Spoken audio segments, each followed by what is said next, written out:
cuando salió el sorteo, el emparejamiento de grupos, sabíamos también que íbamos a tener una dificultad máxima, que era Francia. Eso era una realidad y nos encontramos en esa realidad ahora mismo.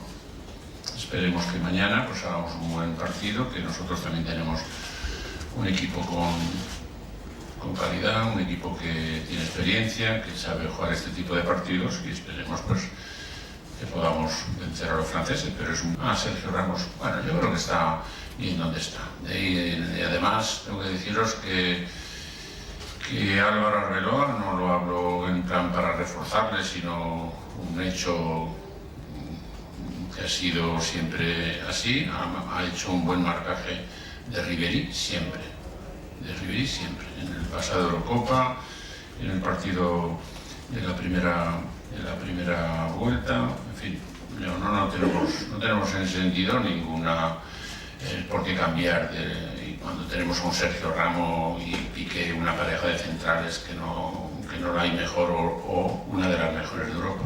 Que después del partido de mañana podemos estar a 5 puntos, podemos estar a 2 puntos o podemos estar uno por encima de Francia. Esas 3 posibilidades tenemos. Vamos a ver qué